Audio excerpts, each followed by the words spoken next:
L-O-V-E.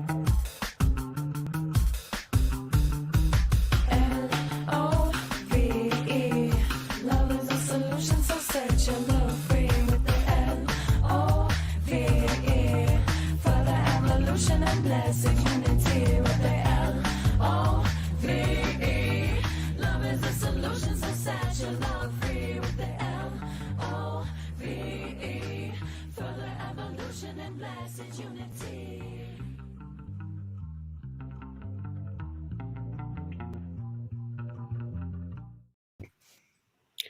Good morning, everyone. Welcome to the Self-Love Show. We are back. It's 10 a.m. on Thursday. So excited to be here with you all. So I have my amazing co-host with me, Trish, right here. Yay.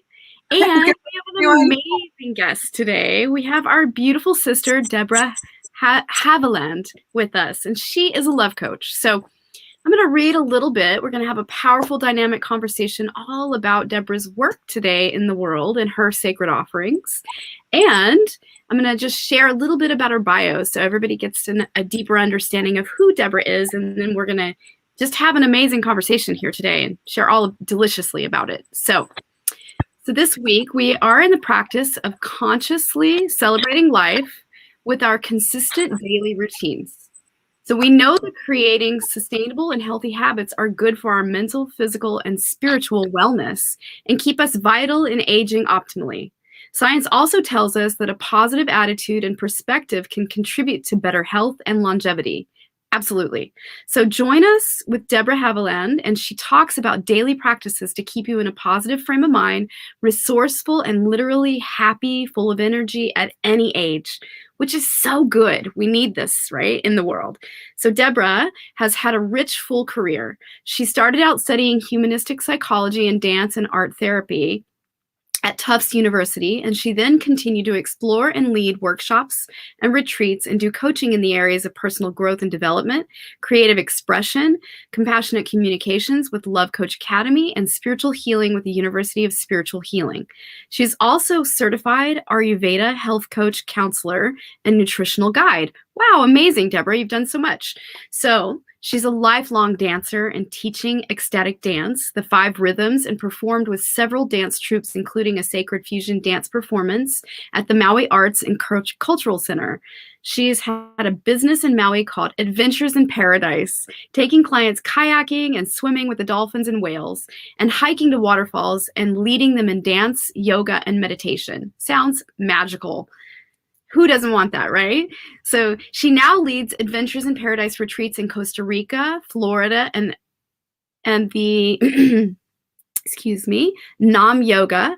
So she has meditations since she was 20 years old, and she leads guided meditations. She is currently a love coach, a spiritual healer, and a healthy lifestyle coach who has transformed the lives of all those who come to work with her and love her. She works with individuals, couples, partnerships, and groups. So without further ado, welcome, welcome, welcome, Deborah.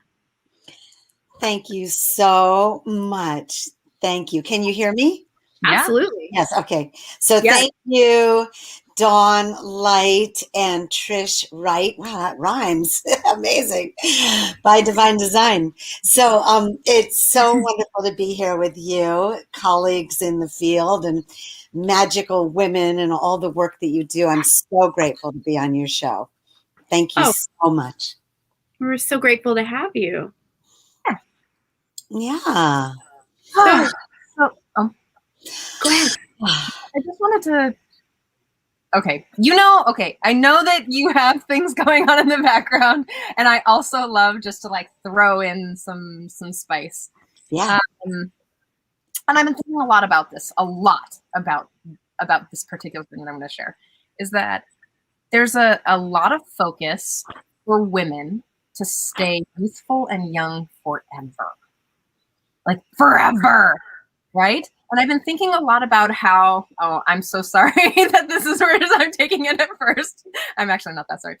Okay, we'll have fun with it, I'm sure. So there's this like thing, like the activism that I have in my brain is really like, how do we dissolve these systems of oppressive, like the way that we've created molding of our societies.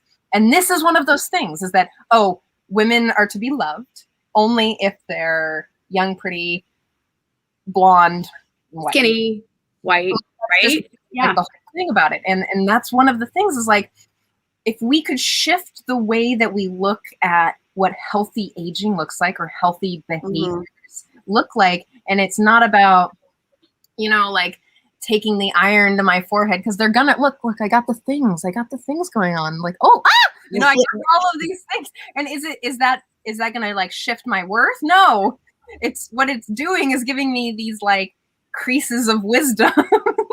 and it's not, when I was looking at your bio, and when I was looking at the tool, I was like, wow, you know, like, to really focus health and wellness, and to focus my inner positivity on the actions that give me deeper and greater self-esteem, and deeper, greater self-love, and the things that are really focused on health and wellness, is actually significantly more important than vanity.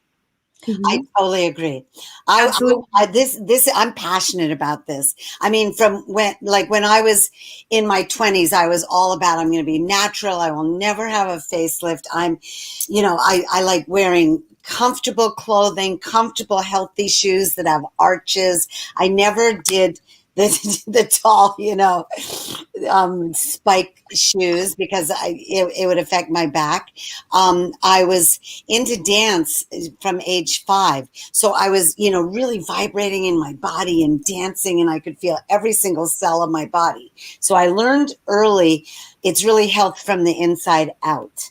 And Yes. so health from the inside out, coming from dancing my whole life, swimming. Thank God I learned how to swim when I was 3. I learned how to dance when I was 5, and in real formal, like modern dance classes with my little blue leotard and little black tights, and then formal modern dances I developed. And then I think when I was 18, I was at the dentist, and I found this little tiny book saying, grape fasts, that grapes will cleanse your cells and renew. And so I did a 10-day grape fast with nobody telling me what to do. Like, it was just instinctive. Wow. Once an ancient as seen, living by the rivers and cleaning out the body. I got into everything, including wheatgrass juice and enemas and you name it. So at this age, which is the number is so big, I must admit, in my own vanity, I have, even though I'm not going to do a facelift, and the wrinkles are happening here, but I also agree, Trish, they're like character lines. They're lots of smiling and wisdom. And if I just made it all go like this, it wouldn't even look like me. That was a long-winded answer. There was one other point I was going to make. What was it? I have always kept cleansing and fasting. I've done 10 days on water on Mount Shasta, in Yosemite. Now I like doing more like superfoods that bring nutrients into the body while I cleanse. So I've done the Arise and Shine cleanse probably 7 times. I would do a cleanse every summer. And then now I'm into my Purium products, which I love and promote, and people can reach out to me later if they're interested. But it's basically all the greens and the superfoods that super duper wash the blood. And I have always had an expression, if you're green inside, you're clean inside. Whereas some people will go, ew, a green drink. And I'm thinking, how can they do that if most of the plant kingdom is green? And the green is the blood system of the plants. It's the chlorophyll. So the chlorophyll is one molecule away from our own hemoglobin. And that green chlorophyll goes into our bloodstream and really cleanses our body. And our colon is like our second brain. So if we clean out our colon, it creates so much more clarity. And then with dance and music, I learned from transcendental meditation that I started when I was 20, that you want to open up all these channels of the brain.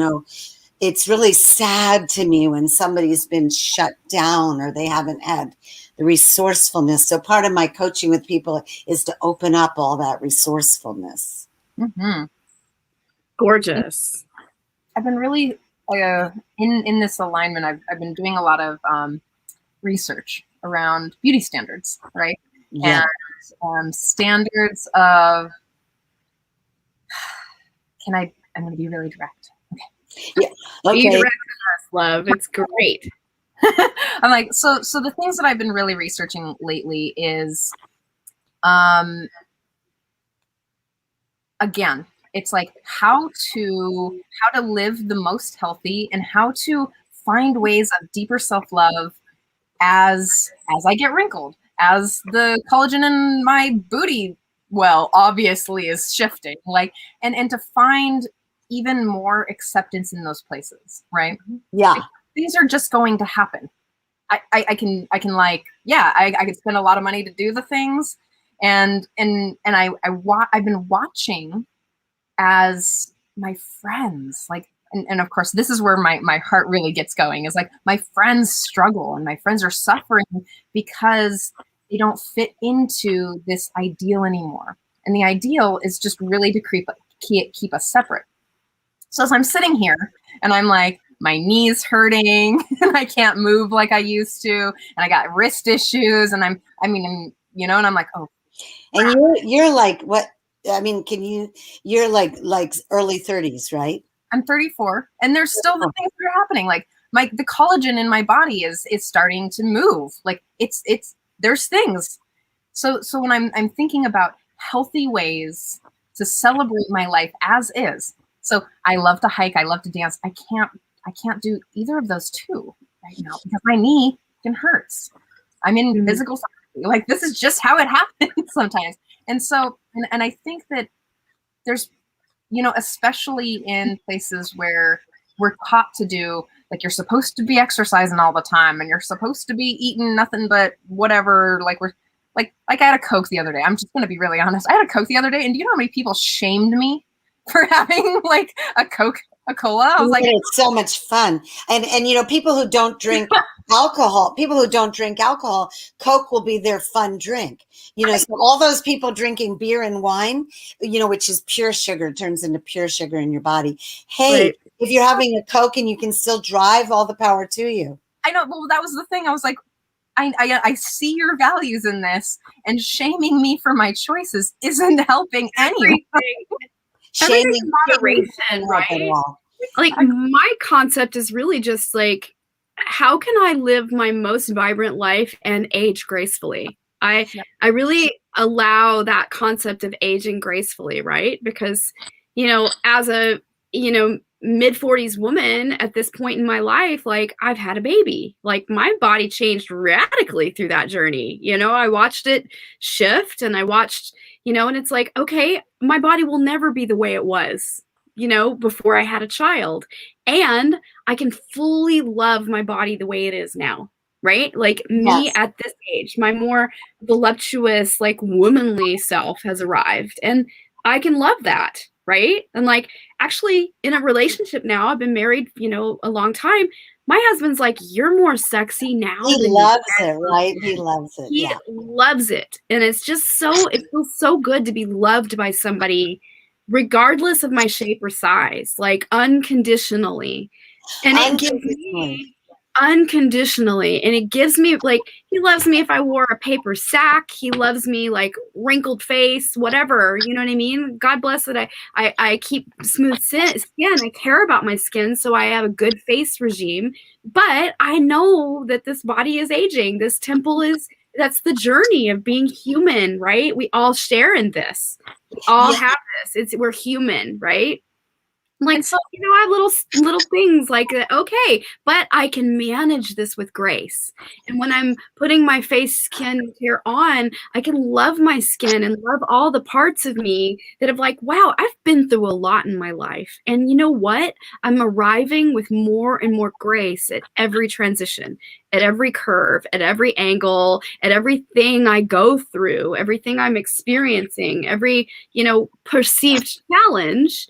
I can embrace it more with grace.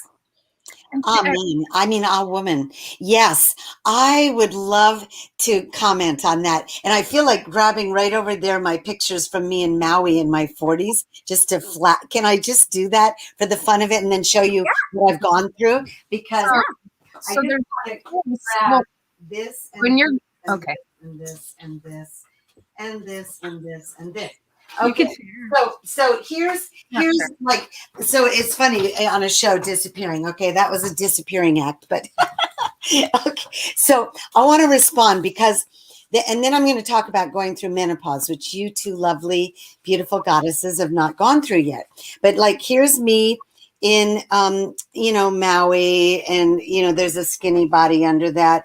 Here's me leading llama treks in Jackson Hole, Wyoming, up at 11,000 foot. Let's see, I'll show you even, here's me like, skinny and by my pool. Here's me leading kayak trips in Maui, and I'm with my husband right in one of those boats you can see. Here's me in front of a silk painting that my uncle did. But anyway, so, I've been in the woods, I've been in the bamboo forests, I've been on top of the mountains, I've been totally chiseled out yoga dancer body. That's me at the Maui Arts and Cultural Center preparing to go on stage. And then suddenly at the age of like 50, which is, but I'm really, I do like saying I'm 45 forever, but at the age of 50, I injured my knee. It got swollen. It turned into osteoporosis. My super jock husband decided next, and went for the fourth wife, who was 10 years younger. That he had a good, if he watches this, oh, well, that's the truth. I watched him. He did a wife a decade. And then menopause, which is definitely intense. Then the knees kind of falling apart. Then I, as a dancer, I mean, I wanted to throw in the towel and just die. I had to have knee replacements. And I resurrected after that. And I have been reclaiming my dancer yoga swimming body. And we can do it. It takes so much tenacity. It takes just the, in swimming pools. Thank God for swimming pools. Oh my God. Because in swimming pools, I can be the ballerina. I can twirl like the skater that I always fantasize being. I can be the dancer that I literally was. I am. And I can see switch and creative movement, but I'm not like out there as the 30-year-old dancer. So like all sports, dance does kind of have an age of when you're on stage in a certain way. But I can now be on stage as a mature dancer. And I learned contact improvisation, and my teacher, who's about my age, is still teaching it all over Europe. And but anyway, just to say, going through divorce, menopause, knee replacements, parents dying, the dark night of the soul, and then reclaiming myself, that I feel like I'm 45 forever, even though I'm about, 15 years or more older than that. And I mean, you're speaking of such powerful life transitions, right? Like, as humans, as spiritual beings having a human experience, we all have these, pivotal things that occur in our lifetime, right? Like losing our parents is a big one. Like I've already, God bless my mom is still on the planet right now, and I'm so grateful for that, but I've already lost my dad. I understand what that journey is like. And, I know I've witnessed other friends and other beloveds in my reality, what that journey is like. And, the divorce piece, this is one of the reasons why I love being a love coach, right? Because it helps so many people. This is a common thing that people experience. My parents experienced it. And I come from that reality. I understand how painful divorce can be for people. And it's spiritual curriculum at the same time. Like it's deeply woven, interrelated spiritual patterning that we're all meant to like learn from and heal and break through. And there's a lot to that. There's a lot of components. And also the body thing, right? Related all the way back to Trish here. Trish has been experiencing at a young age what it's like to struggle with a knee thing, so no matter what age we are, we experience this powerful opportunities to break through, and where can we reclaim ourselves? Where can we reclaim our vitality regardless of the age our body is? Yes, the reclaiming is so key. And I also felt some abuse coming from my husband. He probably isn't going to see this show, but so it can relate to other people who have been in relationships with abuse. That it was emotional abuse. Not there were a few times of throw me across the room in my dress and sweater, ripping, pushed me down on the chaise lounge, and the chaise lounge landed on my foot with me on this. So I told him, you better be in therapy by tomorrow, or I'm calling domestic violence. But anyway, I feel like it kind of went into my kidneys and it went down to my knees. And so people being aware that, anger coming at you or any place where we stuff emotions can affect an organ. So the healing work I do now is about diving really deeply into the heart, where I feel the whole life is mapped, and then going into these dark, shady places, or a place that's been wounded or hurt or limited or abused or anything. And so much going into that. And then we'd start, telling the truth about it, shining light on it, then offering it up to divine alignment, up to God. And then in the work that I do from the healing school I'm in, bringing down divine qualities that literally have a holy sounds with it, and real energy, because we've got to be so much in God to be doing the healing, because really God or higher power is the healer. I'm the facilitator. So it's going so deep into that. And we've had people's tumors disappear. The knee comes back. That's why I've been able to reclaim my body as much as I have, because the day my husband flew off the island, by divine design that I didn't plan, that but 6 hours later, I was in my first healing course called Healing in the Way of the Deep Love. And I cried through the whole weekend, but I entered the healing school and it changed my life, because we've got to do deep work. We can't just say, oh, it's done. It's got to be so deep with a real spiritual energy, the light, that lights up this universe. We've got to know how to align with it and bring it into our heart, mind, body, and soul, all levels. I hear what you're saying. And I know Trish has something to say. I want to hear what you have to say. I know, I can see it. The most radical thing that one can do is accept themselves as is. And I think that's really, that's what celebrating your life consciously looks like. And, I think that when we get into these new age conversations about, who watching, and any of us, who did the thing where it was like the it's all good version of new age philosophy? No, it's all good. Anger is a lower vibration. Did anyone here do that? Spiritual bypass? Well, I've tried to, but it doesn't. 10 years ago, that's not what it was called. It was called a positive attitude. It was positive reframing. Well, I did that so much. And I became a raw food vegan. I don't trust anybody. Those who are not doing yoga aren't high spiritual. There was just so much weird fucking shit that was morphing me into this spiritual community. Oh, you're not good enough if you don't do whatever it was. Let's do booty, what was the twerking yoga? I was like, I don't know. I get that somebody can have a heightened sense of connection to God in their moment with whatever that modality is, right? Say they're vegan and, they're doing it for the first time in their life and they're having transformative downloads, right? And they can get into that heightened state of this is the way. This is the only way. My way is the only way, right? And and that can really turn a lot of other people off, because they really see right. And I totally get what you're saying. I really want to comment on what Brandy is, our amazing viewer. Hi, Brandy. Hi, Jody Ann. So, into that. Yeah, it says, how do you accept yourself while also working on yourself? And this is really such a good question. Thank you for asking it.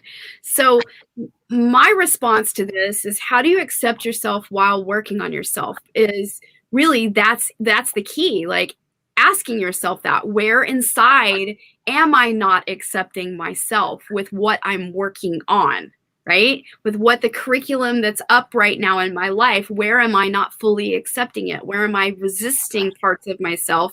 Where am I withholding from myself? Where am I, and really lean into like exploring that conversation inside. That is opening the way for more acceptance for a part that's difficult to feel. Yeah, and I want to add that is totally related to what you said.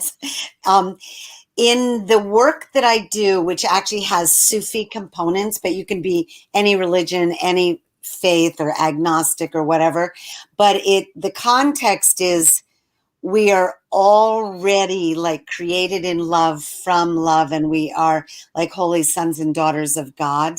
And then in this, and if you don't believe in God, just call it higher power or something, or spirit. And then in this context, also accepting myself exactly as I am right now. And as my Sufi teacher used to say, what hits you couldn't have missed you, and what isn't yours doesn't come. And so it's like, these things have come to us for a lesson, because this is a school of life. This is not just a place to come and just cruise on the couch in front of the TV, or even though that's fun at night after all the work's done. But it's more like, this is a real school of life, where our journey is meant to be to face the shadow and face whatever is the challenge, and bring light to it, and bring healing into it. And so, like, love is made a circle where everything inside of it is meant to come up, and then those things that come up are part of the healing. So say in relationship, we're not meant to run down the road into divorce. We're meant to go, oh, well, look what's coming up to heal, because we have come together. So I feel like if I had been in the Love Coach Academy back in my 40s, I'd probably still be in my marriage. So the deep work is important. And now with this healing work, it is so deep, but I have to custom tailor it to people. Some people will adore the holy language. Some people will be like, what is that? So I've got to spoon feed it in absolute, just mainstream English. So there are many different ways to reach people, since people are in many different places, and some people just want what's comfortable. Some people are really willing to, face the challenges and go deeper, which I know I was the kind of person that wanted to jump off the cliff and fly. I wanted to find, where are the deep teachings. Hey, Trish, I know you've been like wanting to say something. Well, like, I had a whole kind of thought that I wanted to actually process through, and I'm not sure if it's actually, I'm feeling a little insecure right now, actually, if I just want to be really present and honest with that. I'm like, oh, thank you for the vulnerability. Yeah, like, oh, am I not saying the right things, because it seems to not be. Anyway, I'm just going to share. So what I've noticed in my own growth, and in the things that I'm sharing in the world, is that no matter how much I did the spiritual things, or no matter how much I did the raw food vegan stuff, or no matter how much I did yoga, or no matter how expensive the yoga pants that I bought, no matter what that was, that really the piece for me was to just find loving, compassionate acceptance for where I was. So there was places where I was 180 pounds, like just 7 years ago. I was 180 pounds. And people would share things with me, like, I was like, why couldn't I get a boyfriend? Well, if you took better care of your body, is what they would share. Wow, what a deeply impacting thing. And to be not accepted by another person, and to actually integrate that, right? To like take that on and being like, oh, it's because I was too young, too fat, too old, too poor, too whatever, which was someone else's projection. And so what, for me, living consciously looks like is to really sit with, wow, I am working through, and you get to whatever you're working through. So sometimes for me, I'm working through deep grief around what I wanted in my life, or deep grief around what I looked like or what I look like. And so I weighed 180 pounds 7 years ago. And then I was at the perfect weight for me and I was just happy. And then I got really sick and weighed so little that even looking at myself, I couldn't relate to me because that's not who I saw myself. Like I didn't have a butt. I like my butt. I didn't have the things that I didn't have the energy because I was too thin and I was so sick. So there was these places where I had the perfect ideal body for societal impression, but it wasn't what made me feel good. And that's the thing about, I think, self-love and celebrating life and about learning acceptance is that, yeah, it really is that. It's like, okay, I may be, to answer Brandy, I am working through some deep 7-year-old childhood stuff right now. And for self-love, for me, it looks like, okay, I'm going to take that moment of just crying for the next week and really living and feeling into that deep disappointment about it and just not shame myself for whatever is coming up. So yeah, I have some insecurities about these 11s on my forehead, which is the second time I brought it up, just so you know. And I'm like, oh, can I love me there? Can I love me there?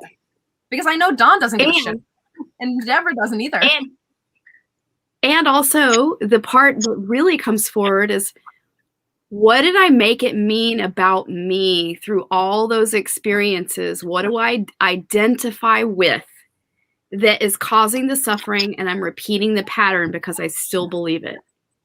Yes, yes. The weight issue, like I have definitely dealt with the weight thing during life. I mean, so as a tiny little baby, I was like cute, adorable, with the kind of almost sausage links, and everybody, oh, you're so cute and you're so beautiful. And then up until puberty, I was chubby and people would be having like donuts or cookies and my mom or dad would say, no, you can't have any or something. And then puberty, I just shot up and got thin and was like suddenly attractive. And then during teenage, I'd fluctuate 5 or 10 pounds and still, so for me, maintaining a dancer body, it was so much learning about what is the nutrition that works for me. And, I tried vegetarianism. It really wasn't exactly me because I'm a blood type O. So I've studied, blood types and Ayurveda. So for me, I actually need, sorry, vegans, oh God, I hope we all still love each other, that I've needed animal protein. And my Sufi teacher said, there's some animals that are created in divine creation to feed, bodies. And there's some that are made for your loving pets that we've, domesticated, and there's some that are work animals, and there's different evolutions as animals, as humans, as everything. Really is a school of life. So I have discovered, wow, vegetables and protein is what's so good for me. I have to watch out for carbs. I adore coffee. So when I'm saying I'm a health coach, I'll have coffee in one hand and my green shake in the other hand, and I'm going like, and so that's the thing about accepting yourself as is, right? Yes.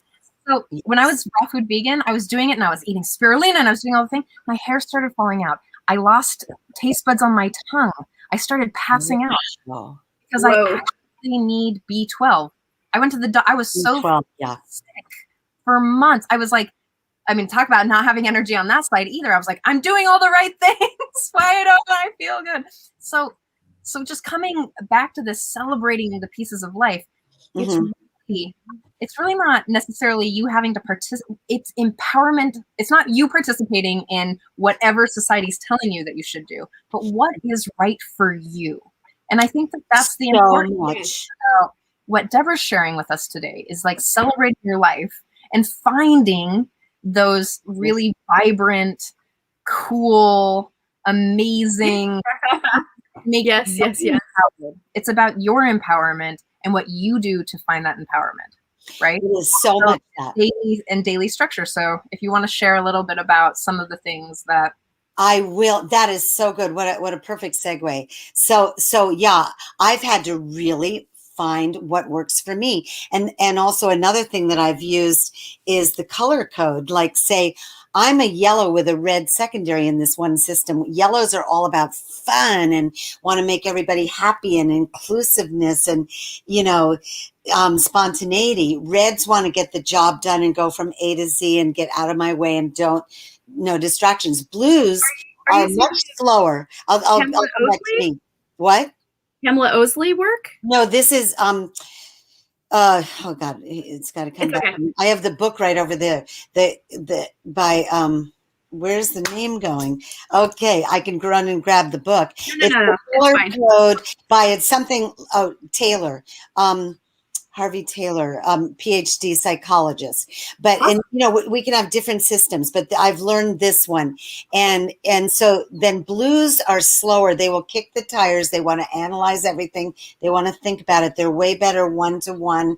And you got to honor, okay, they're going to go slower and they're going to get all the information before they start. I'm the kind like, I'll join it, jump in the swimming pool and then learn as I go, then the whites, are all about it's got to be peaceful or they'll disappear, whereas I will stay around and I'll work it out no matter what. I want to find the bridge of understanding, the common ground. That's why Love Coach Academy works for me, because I want to give the person empathy and have them give me empathy and find how can we work through this challenging situation. And the goal is to discover who you are and then become what's charactered, which is develop the strengths in all of those color codes and work on the weaknesses. So back to me. So I discovered I've got to make exercise fun.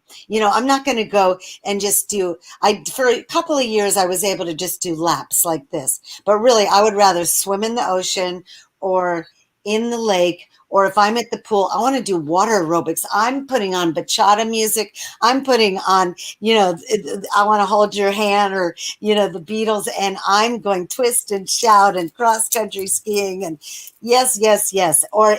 And then dance.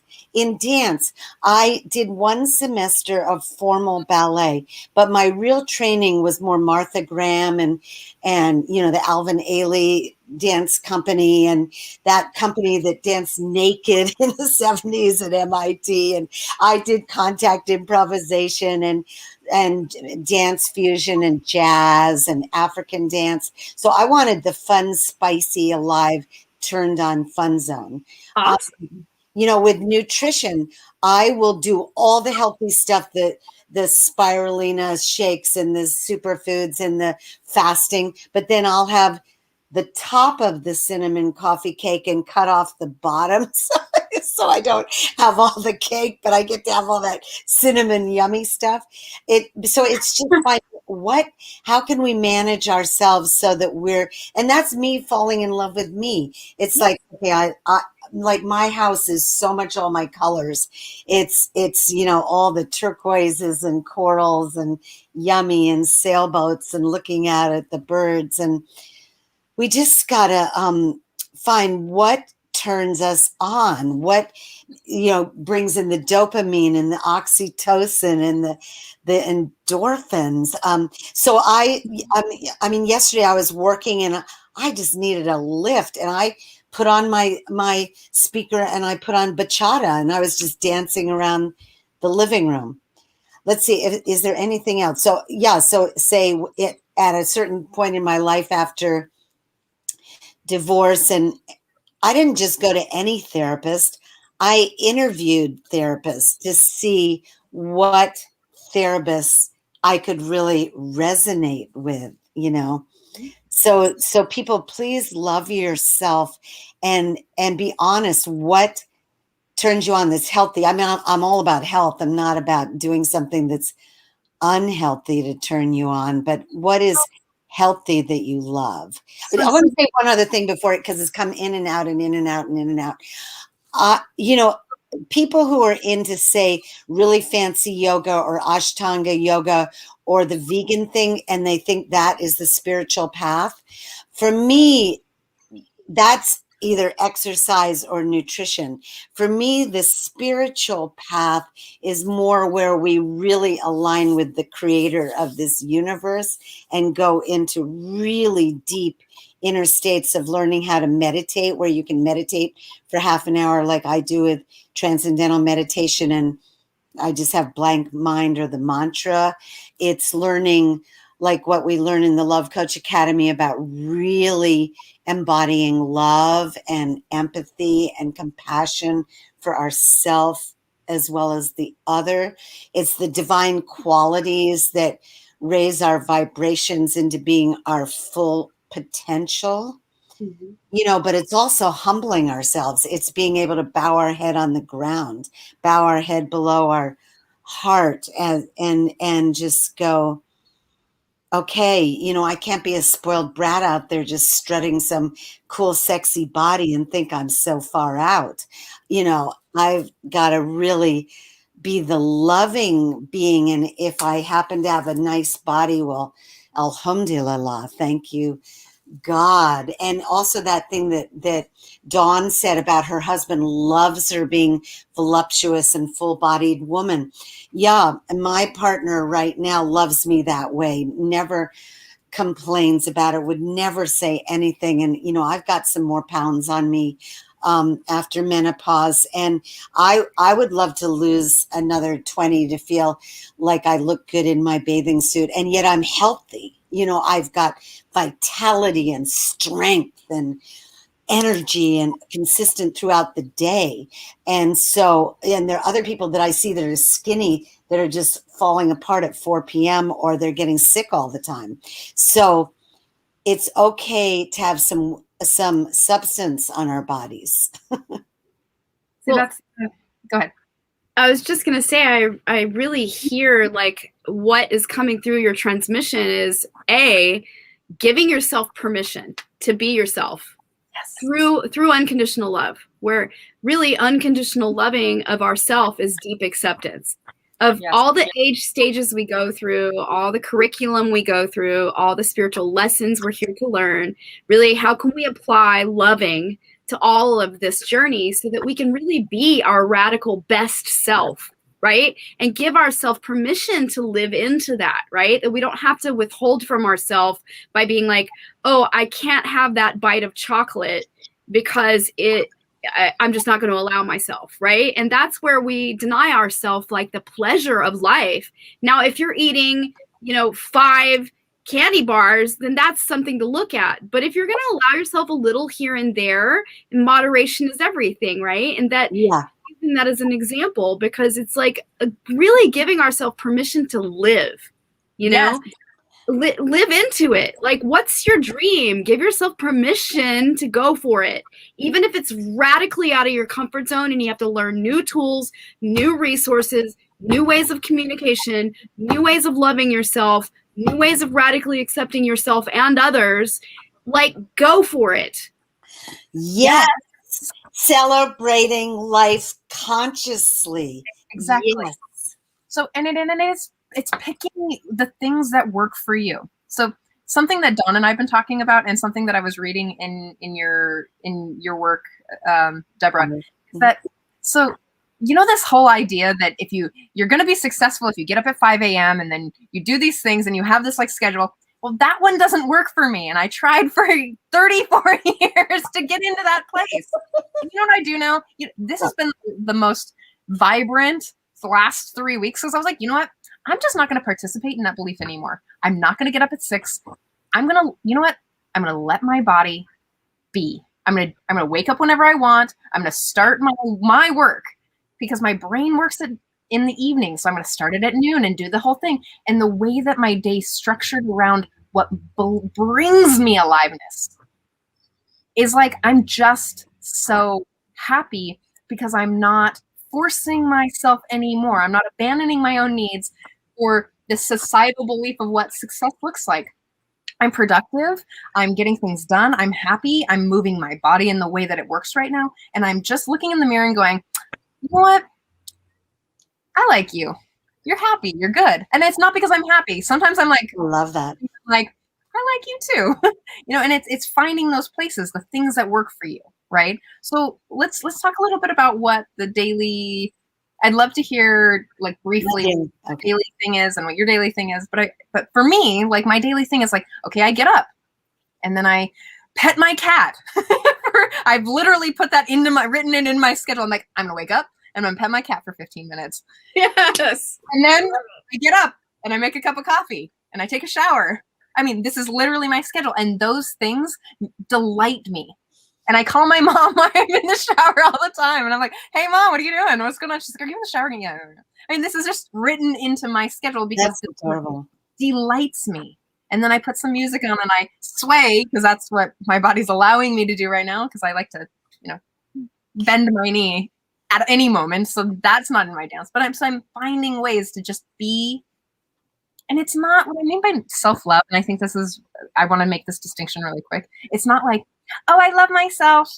It's more like, wow, can I love me in the places that hurt?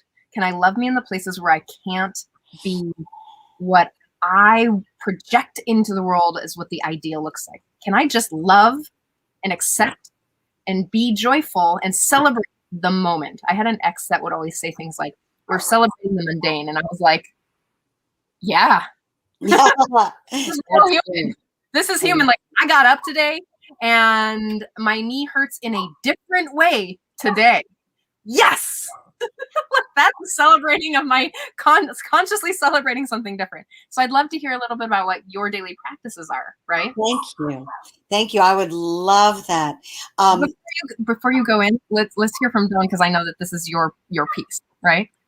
I just wanted to share one thing, like my morning routine. This has been my thing. And it's really, honestly, I can say this is what created so much pivotal change for me is going, and it just works for me. For some reason, it works for me. And I paired it with something amazing. So my morning practice is I love the treadmill. I'll just go for a long up inclined hike on the treadmill. And I put earphones on my ears and I listen to amazing spiritual things, motivational things, and I just go for a long walk. So my treadmill is in my garage and I overlook, like, I used to go to the gym, but then the gym closed through COVID. So I just have a treadmill. I manifested one for my home and I love it. And it's my morning practice, and I do other things throughout the day and the evening too, but this is my thing. So I get on there and I just pray, I listen to prayers, I listen to all kinds of things, but I work through some serious stuff doing that. Like, I sobbed so deeply having my own private moment, big ahas come through. Like, it's a steady thing.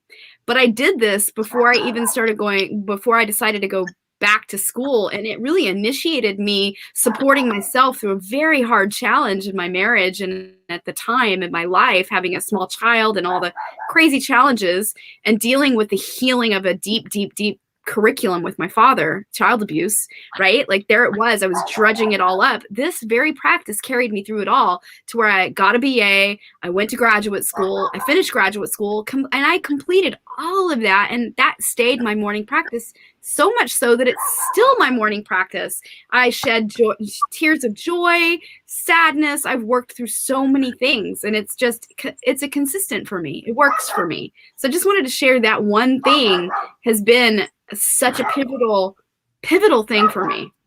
I love that. Thank you, Dawn. I love hearing what, and so I'm also, yes, I love that. So did you hear me when I said, yeah, I noticed I just got unmuted. So, I was trying to mute Dawn, but I clicked the wrong button. Oh, okay.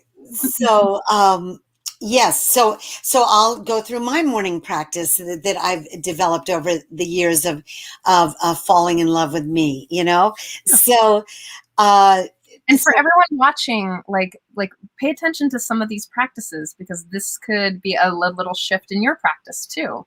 Yes. All these things that we share, like my morning practice and Dawn's morning practice and Deborah's daily routine ritual practice, these things are the places that shift. And it's about you, right? And they do shift because, like, I'll say in my 20s in Santa Cruz, I remember I would wake up and have lemon juice and cayenne and go like major run. I don't run anymore. Now it's like I wake up, I will go best day ever. Or I'll go like, oh, I am alive. I learned one method from Shakti Nam Yoga, which is put your legs and arms in the air, and I'll go like the Queen's wave with the hands and shaking my legs for right in bed. I'm on my bed and I'm just shaking my legs because it stimulates the whole the lymphatic system, and the lymphatic system is our is part of our immune system, how it clears and drains and circulates. And it only circulates from movement because it doesn't have its own pump like the bloodstream has the heart. So scientifically it works. And then I'll go brush my teeth and water on my face, and then I'll walk into the kitchen and I'll have lemon juice and my super aminos. And then I usually have a shake made from the day before, and if it's in the refrigerator, it's alive. And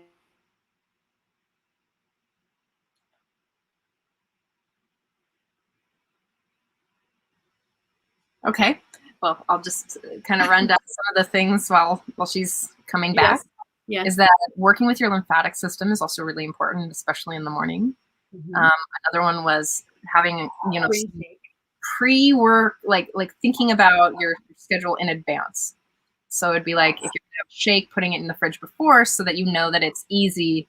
Like she's pre-planning. What in the world was that? God knows. Oh, technology. Yes. It can be our best friend or a challenge.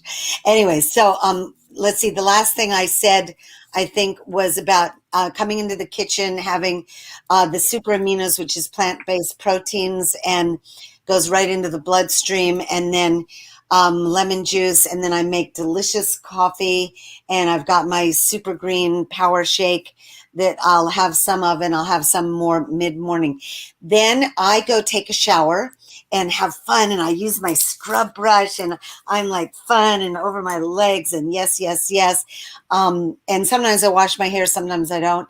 And then I will come out, and then I have had a ritual since my parents died where I get on Skype with my beloved, one of my brothers, my middle brother, the TM movement, and we meditate together. And that has kept me so regular because we do it every day, and he will do it without fail. And there are a few days when I might want to skip it, and I'm like on it. So that's called having an accountability buddy. And so we meditate for a full half an hour doing transcendental meditation. And now my friend, housemate Gary does it with us because he's meditated. We've all meditated since we were about 20 or 22. And then I will go do exercise. So I'll go take a walk in the sunlight or go to the pool and do water aerobics, or do some yoga on the, with these 20-minute yoga programs that I have from Gaia. And then I actually get on my light touch morning prayer practice, and I enjoy that. I love it. It's like lighter. It's with friends. We pray. It's creative, and we're doing invocations. And then that finishes at about 12 or 12:15, and then I get into my workday. So I work for myself. I'm an entrepreneur. I'm doing everything from my superfoods, which is MLM, and my Love Coach Academy stuff, designing my classes and programs, and my healing school. I'm in a very advanced healing school with Dr. Ibrahim Jaffe, and he's a medical intuitive, basically clairvoyant doctor, and he is training us how to go into, how to read people remotely over the phone or Skype or Zoom, and go into deep healings with them. And I'm going to be one of his practitioners with his healing clinics, both doing healings and nutritional guidance. And as I said, I do nutritional guidance from what I consider to be superfoods and healthy meal choices. And also, as you said, Dawn, moderate treats. I mean, I can have a candy bar last for weeks. I might just have one square. Now I don't even get those. I get chocolate covered raisins, and I'll just have one or two chocolate covered raisins when I feel like it. And then I'm done. It did it. I call it homeopathic, dose. Treats. Yeah, homeopathic treats. And then in the evening, I will meditate again at sunset or take a walk at sunset. I love taking pictures with my cell phone, so I'll do lives and stuff. Last night I went and did more water aerobics at sunset. And yeah, so and then inner guidance, which is going to be part of the meditation I lead when we get to that. So, being able to ask yourself during the day, well, what does my body need right now? What does my heart need right now? Do I know my soul? Yes, I know. I deeply, deeply, deeply know my heart and soul. I know I came in this lifetime to be a teacher and a healer, and a coach, basically, to help people celebrate life consciously, to live a conscious, healthy life that is spiritually awake and aligned with your higher power, with God, spirit, creator, whatever you call the divine. To me, that's part of the healing. Like in this healing school, we realize we cannot take people to the full, all the way healing unless they find their relationship with spirit. It's an essential part of our healing because it actually exists in the universe. And if sometimes people will say, well, I don't believe in God. Sometimes I get funny and I say, well, that's okay, but God believes in you. Believe in you. Oh, I said God does believe in you. Absolutely. Because you know what? The truth is, we are God. We are all a part of it. Made in the image of. There's no separation. It's not a secret. We don't have, God got us in all that is. That gives me chills. When I say truth, I get chills all over my body.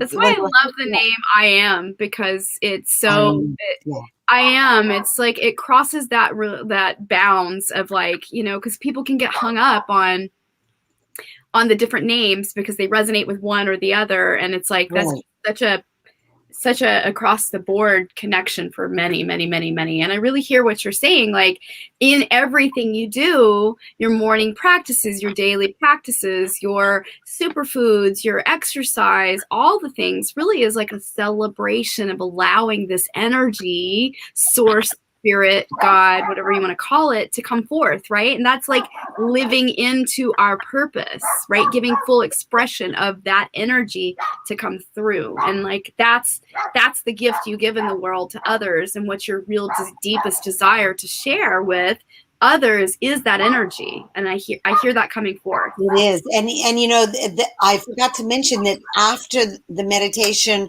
or before and at different times during the day, I actually do Sufi prayers. And the Sufi prayers have been something that I've had to adjust to, that have been humbling. It's been different. It's been foreign, and I learned it and I've come into it. And now it's so sacred. It's so amazing. And calling in qualities like divine patience and wisdom and strength and the holy, or let's see, what are the other ones? But so much protection prayers. You mentioned, I Am. I led retreats on Mount Shasta all during my 30s, and I taught from the I Am Presence books and all about the Ascended Masters and the Archangels, and I recorded a cassette at that time. That sounds like an old-fashioned word, but it was Adventures with the Archangels on one side with my friend Kevin Setchko's music, and then on the other side, Journey Through the Chakras with Pamela Poland's music. And a friend of mine at the Jackson Hole, Wyoming hospital ordered 80 of them to give to patients because it helped them to relax. So the I Am presence I believe in all the way. I want to say another thing, I'm so grateful for my parents. They were very high quality, well educated, tuned in, liberal, and very explorative. And my mom decided to study comparative religious studies at Smith undergrad and later in retirement at Harvard.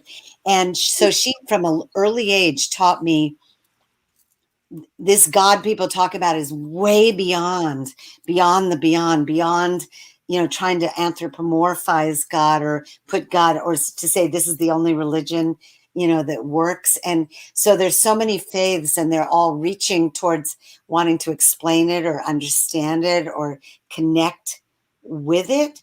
But the energy is energy. And one teacher once said, God feels like love and looks like light, that this incredible energy comes in. And when I pray, I can feel the results of the prayer land like light and love and energy. And my mom, it was just so amazing because she had come from a family of Episcopalian, and yet she was then studying everything from all the world religions. And in the end of her life, she really got into Buddhism and Vipassana. And my dad's family was from the Quakers, and my great aunt, which I want to write about for this Women's History Month, was administrator for the Underground Railroad, helping slaves escape to Canada and become free. So, whatever we do that allows us to live life on purpose and, really serve in some way, like Ram Dass said, love, serve, remember, be here now, and really keep asking inside, what can I do that would just turn me on? That who am I and what am I here for? Show me, God, what is I'm getting chills as I say this. So this is, show me, God, Goddess, and all that is.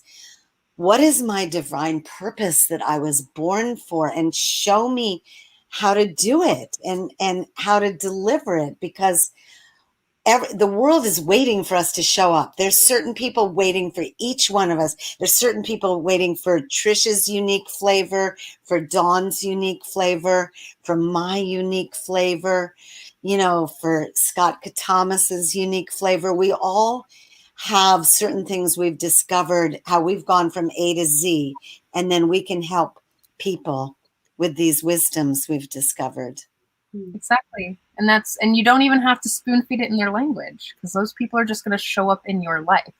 No, like I only work with people that want to work with me. Like I don't have to, it's just in the alignment, and people who work with Dawn are just in the alignment. Like it just, they're magnetized to the work and to your light. Like people, like you guys who are watching and listening, is like they're magnetized to you because of what you bring. Like that's the amazing thing about, there's 7.8 different billion people on this planet, and you've got the unique pieces of you that nobody else has. And if you might want to look at, if you're trying to fit into someone else, like if you're trying to be someone else, that might be a place where you're repelling. Is like the piece that we all want, the piece that I want of Dawn and the piece that I want of Deborah is the piece that's unique, your unique spark. So it's when you get a coach or when you get a therapist, it's like watering or stoking that unique fire that's you. That's what living in your fuck yes is, and that's what living in your sacred yes, and that's what living is. That's what consciously celebrating who you are, right? I agree with you absolutely, and I find that this is the work I do with the women that I serve so powerfully. Is where are you in resistance to fully accepting these amazing gifts in your life, and what's blocking it, right? Like what trauma, what pain, what thing has been covering that up, so that you can really fully embrace that gift, that golden birth code that you hold, that was given to you from birth, from like the moment you were conceived. You hold it inside. And sometimes our curriculum gets in the way, and we haven't integrated it enough to where it can come forth and serve. And so it's really about really assessing all the parts of our life, right? Like, so it's not just this jumbled mess of how do I mix all these parts of me together, right? You can feel discombobulated and disconnected to like all these different aspects of your life, right? Because as we age and as we grow, we have lots of layers of us that we've worn lots of hats, right? I can say that honestly about myself. So it's no longer about like, oh, it's only this hat or this way. It's about how do I pull all of the parts of me in and make it whole, make myself whole. So I fully embrace this. And I can turn around and it can be a sacred offering to those that I serve. And they can come forward so gracefully and find you so gracefully because you're no longer resisting it. You're like, yes, this is me. I'm living it. I'm living into it. And I love it. I love it. Love it. Love it. Love it. Love it. Love it. Love it. Yes. I mean, yeah, I'm probably in the final stages of accepting my age. It's like, oh my gosh, how did I get there? But you keep going around the sun.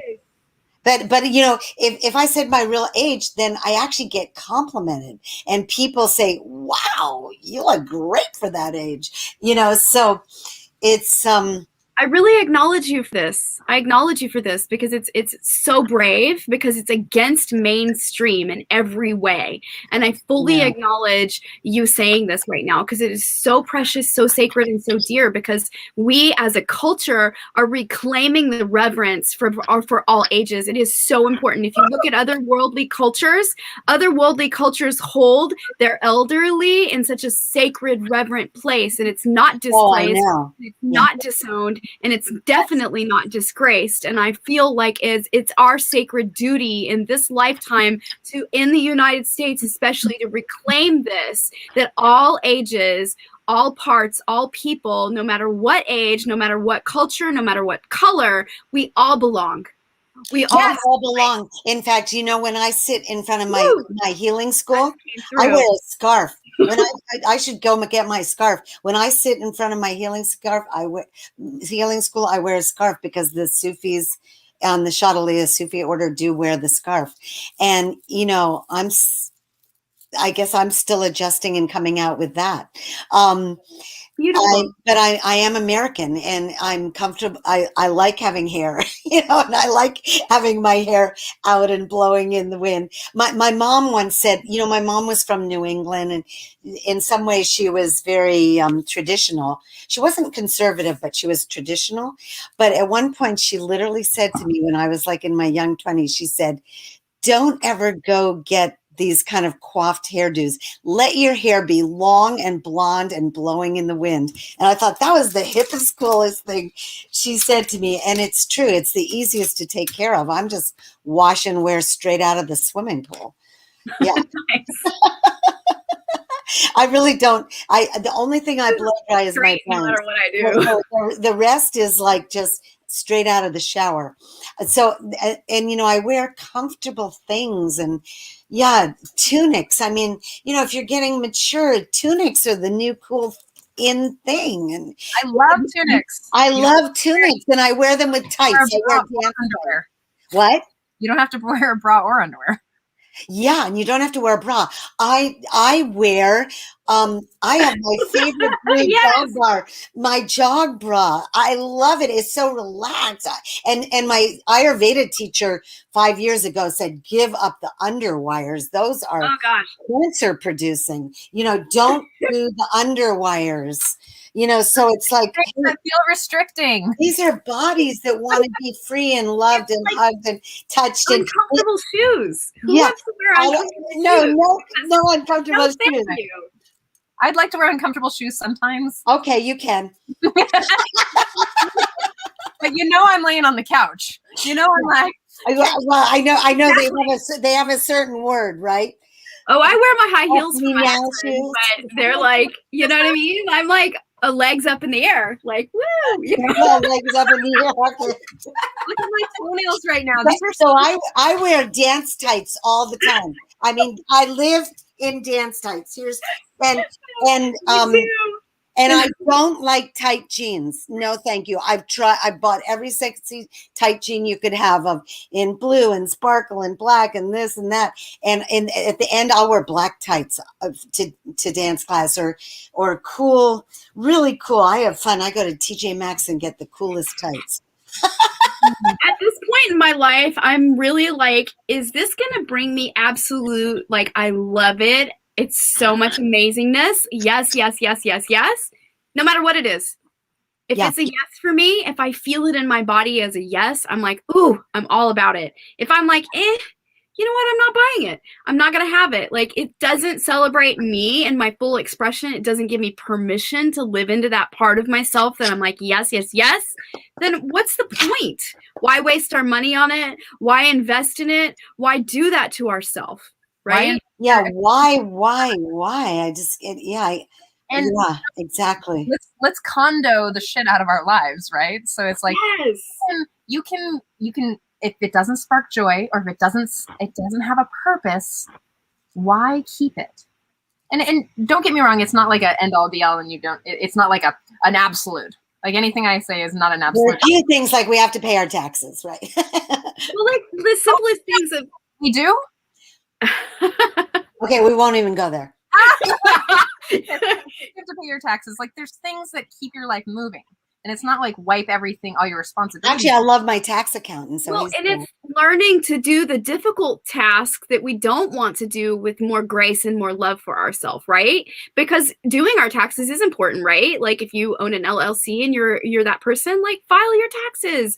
It brings you more benefits when you're in accordance with the divine law inside of yourself, right? Like, that's it. It's leaning into the place of like, what is the sacred teaching coming forth that's God's will inside of me, that's moving forward. And sometimes we go through those periods where it's like, oh wow, I really have to hone my money skills more. I really have to hone my education in, technology and advancing myself online. Like, that's been my major learning curve this year. And I'm so stoked and grateful because I dove right in and was like, you know what? I am not going to resist this. I'm going to celebrate, embrace, even though it's challenging at times. I'm going to lean in. And that's it. That's the grace. That's the part that's like, I was no longer willing to resist it. Like, I can do the challenging things and I can do it well. Yeah, it's like saying, I can. I'm doing this. I'm choosing it. Telling ourselves, like, reframing. If we notice thoughts that are getting in the way, like, I don't know how to do this, overwhelm, I can't. I just have to go, I'm going to do this, and I'm learning it, and here I come, and technology all the way. Yes, yes, yes. So from my age group. There's a really good point, because if you find yourself, like, there's things that we have to do. We have to take out the garbage. We've got to do the dishes. We've got to do the things. And if you have the resistance to doing just the generic daily things, take a look. It's a good pointer. Like, take a look. Yeah. What is it for you? So if you're afraid of doing your taxes, do you want to look at your money stuff? If you're afraid of doing the dishes, what does that actually mean? Or if there's something up for you, like for me, I have resistance about doing the dishes, because this is why I'm bringing it up, because I had to do the dishes when I was a child a lot. And I still quite haven't worked that part out of just finding joy in that place and making it safe again. So yeah, I really like beauty. I mean, I'm on the freedom path and I'm on the beauty path. And I think you two are too. And so I notice I want to walk into my kitchen and have it be beautiful. So I have the most gorgeous turquoise Tommy Bahamas dishes that don't even break. And I wash dishes the minute I make a meal. And now I cook dinner and Gary washes the dishes. I enrolled him. He's the dishwasher. And I make the house, look neat. And I make my bed the minute I'm up, because I love my bedspread and I love all the pillows, because I made it exactly gorgeous the way I love it. And I've enrolled him. If he lived alone, he would never make his bed. In this house, if he wants to stay in this house, which I bought, and I'm superwoman here, then he gets to make his bed once he's up. So I like a neat house, but I'm doing it because it's like art. It's a palette. This is my art palette. I'm expressing my creativity into my house. I really hear that, living your life through the way of art. That's beautiful. Yes. I really celebrate that. Thank you. Thank you so much. Yeah, this is fun. Wow, it is so much fun to communicate with both of you. I just feel like we're all three of us are very authentic women that really have found ways to love ourselves, and we're really, pioneers on, what's the fountain of vitality? How do we celebrate our lives consciously? What is a healthy diet for us that resonates with our blood type and our body type. You know, like say if you're a Vata, what? And our pocketbook. And our pocketbook. Because there's food deserts that people can't just eat organic raw food all the time. That's expensive. Yeah. Right? It's like, how do you still love yourself even when you can only afford? How can you still love yourself even if, right? Even if like I used to go to Whole Foods in Sebastopol. It was my social place because I was living alone up on the hill paying way too much rent. And I once realized if I walk into Whole Foods every day and spend $15 or 20, it was adding up to anywhere from 600 to 900 a month.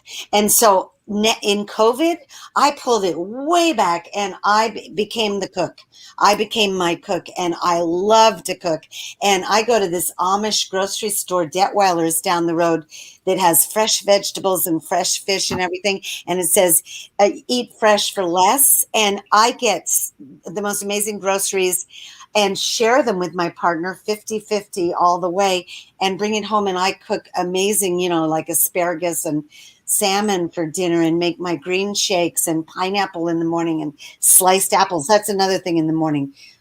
Pineapple and sliced apples. Yes. Fuji apples. They've got to be organic Fuji apples.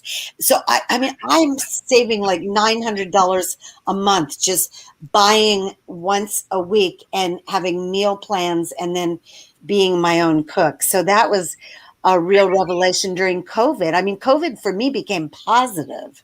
Mm-hmm.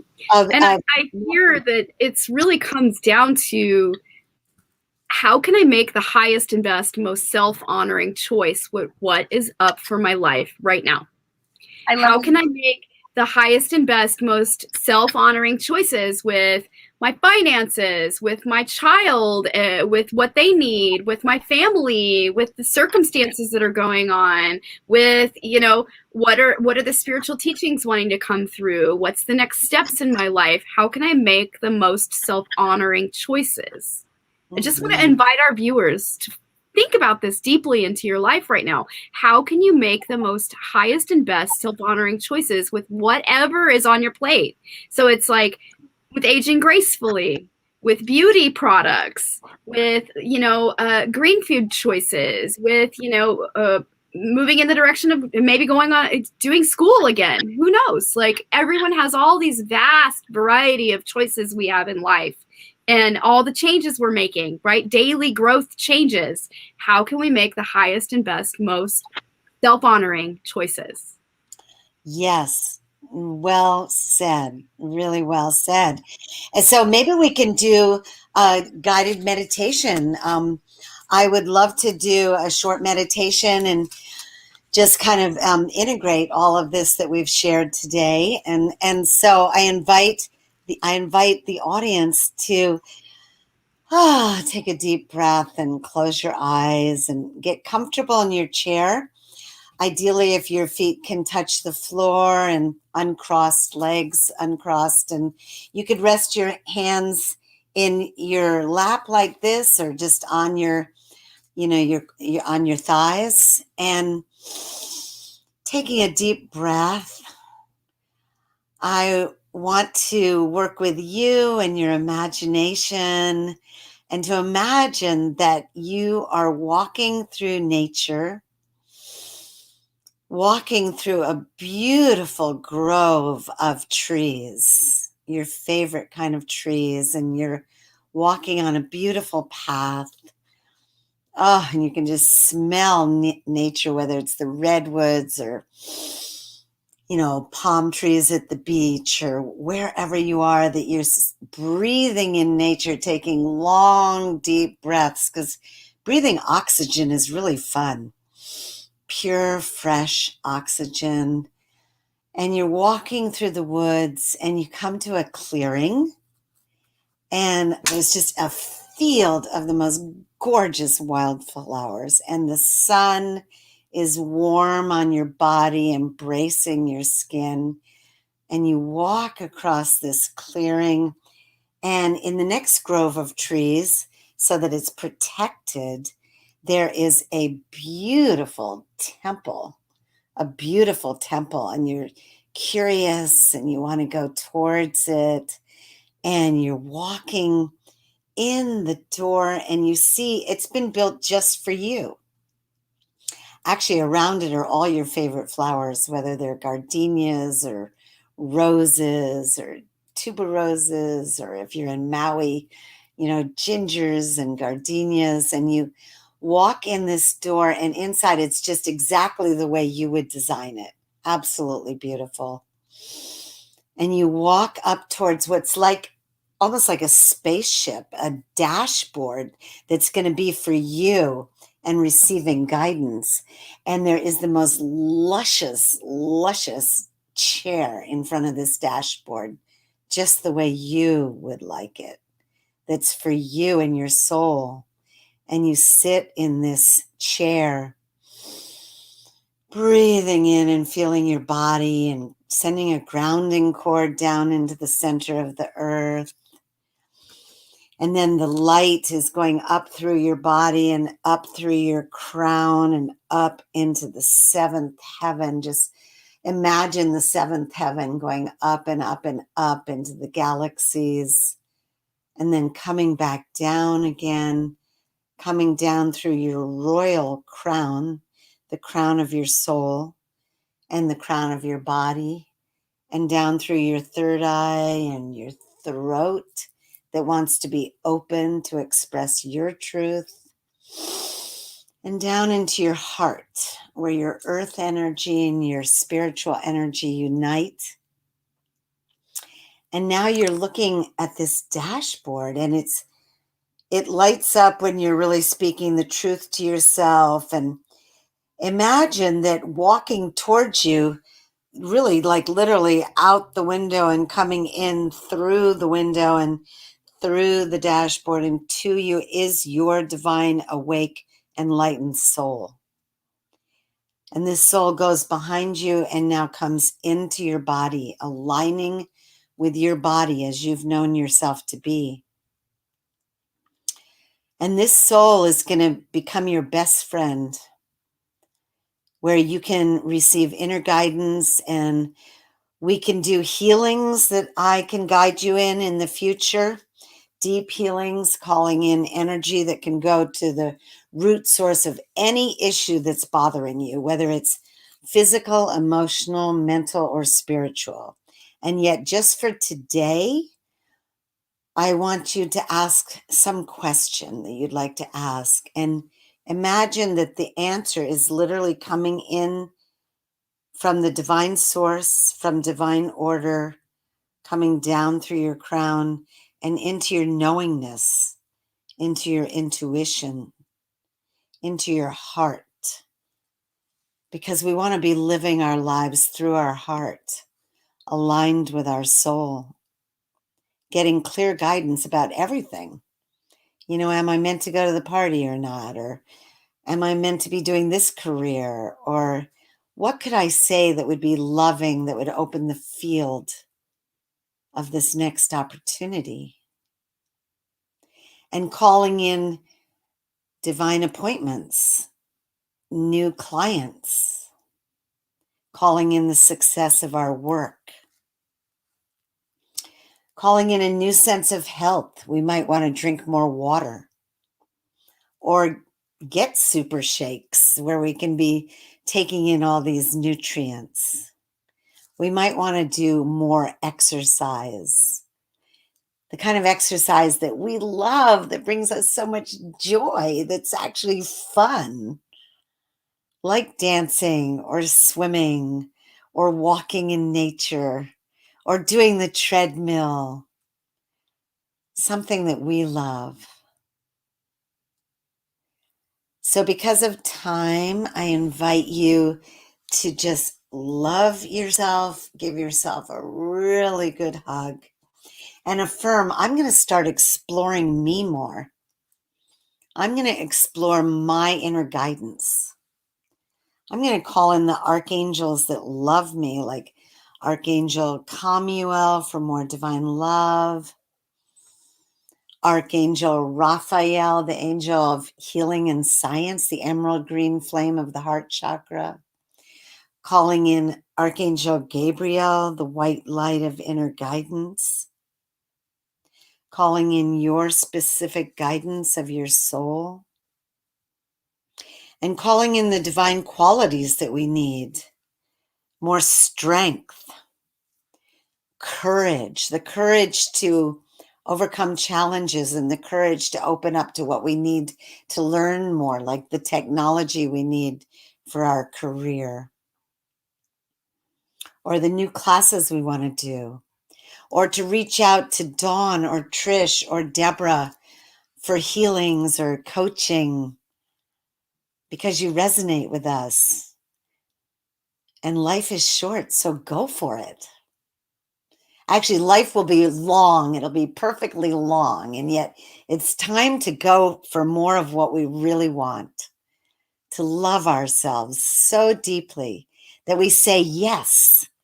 Don't let money get in the way. Find a way. How can we be more resourceful?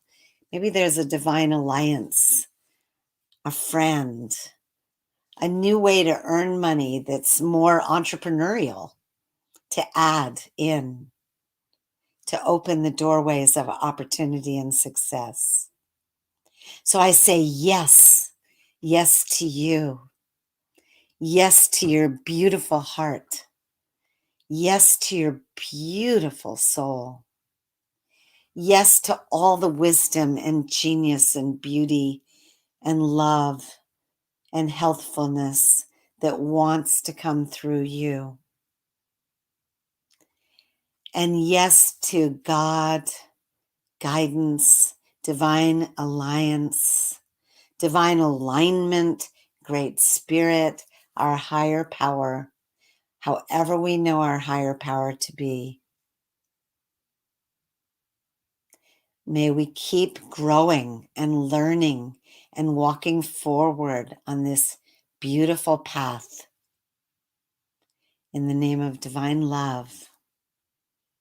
Amen. Women. Amin. Aho Ashe.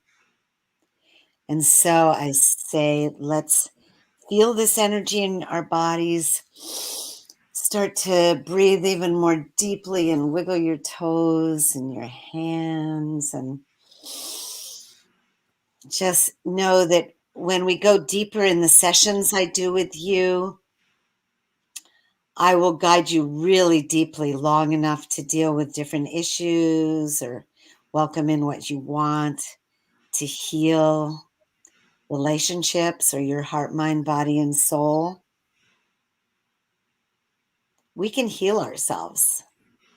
We have been given the divine right to align with our Creator and to bring in healing energy that really does heal. And it's the love and the light.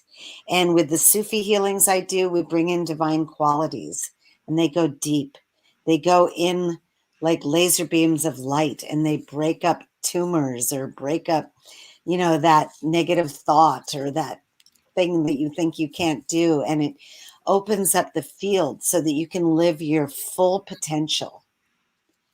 Living your full potential. This is what the journey's about. We are in the school of life, and we're here to awaken ourselves 100% to our full potential, heart, mind, body, and spirit, soul, at any age, until our work is done, and then we can pop out like a piece of toast. But you don't have to do this decline and get sick at the end of your life. You can be even more vibrant and more healthy and more amazing because you've figured things out and you've learned how to feed your body and how to enjoy positive vibrations because they're real and they're happy and they make you happy, and to get the exercise you need, and to do the spiritual practices of meditation and prayers. And I do want to acknowledge light touch prayers with Jay Mayer and with all of us, Trish and me, and different people that do light touch blessings daily. That really works too. So, alhamdulillah, blessings on your day.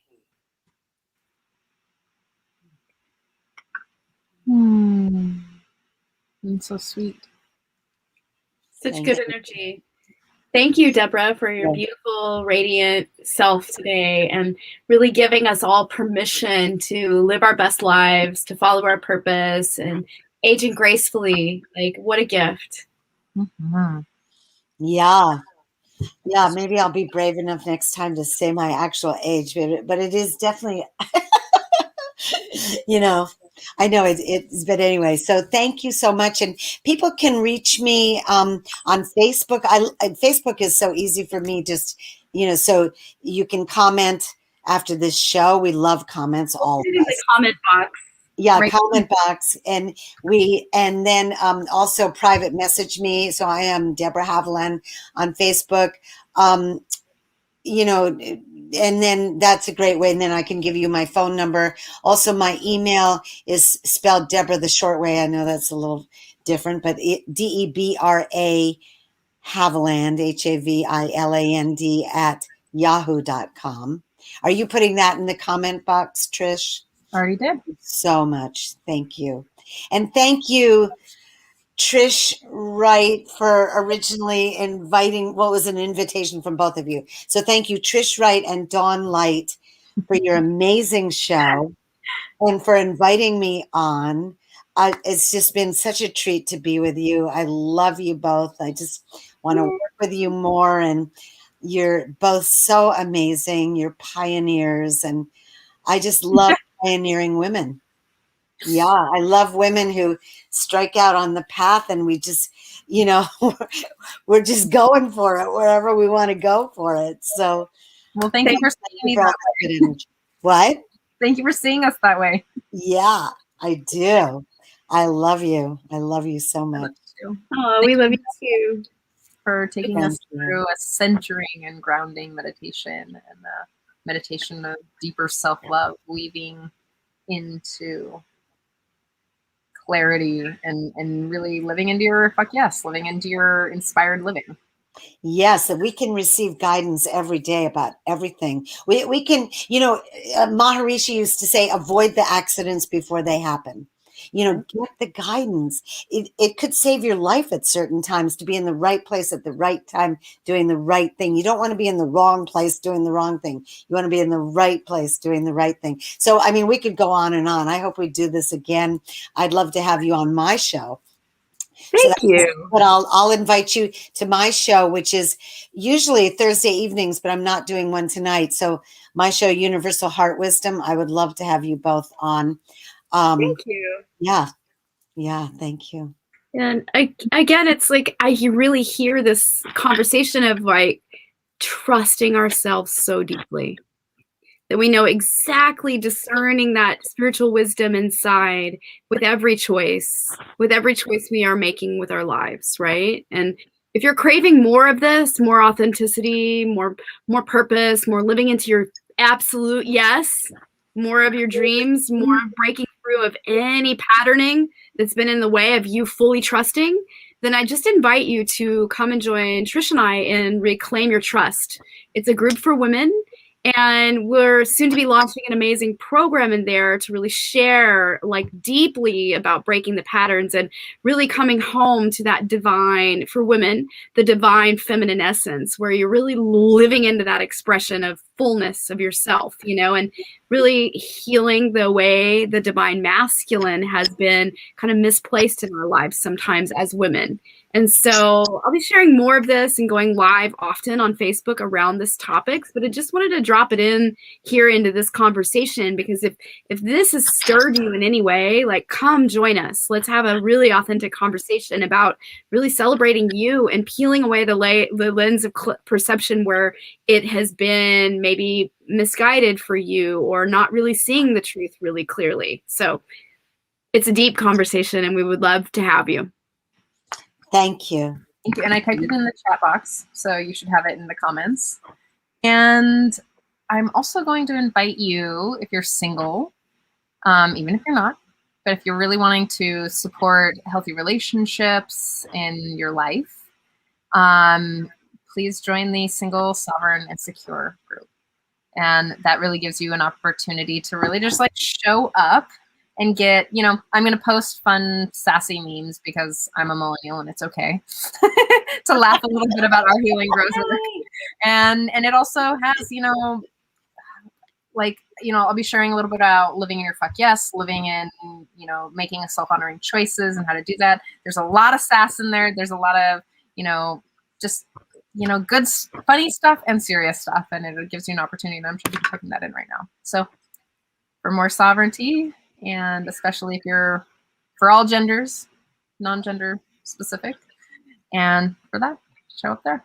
And I love you guys so much. Thank you so much for responding, for your comments. I know we didn't get to a lot of them today, but I'm so grateful for your comments and your responses and your being present and celebrating your life conscious.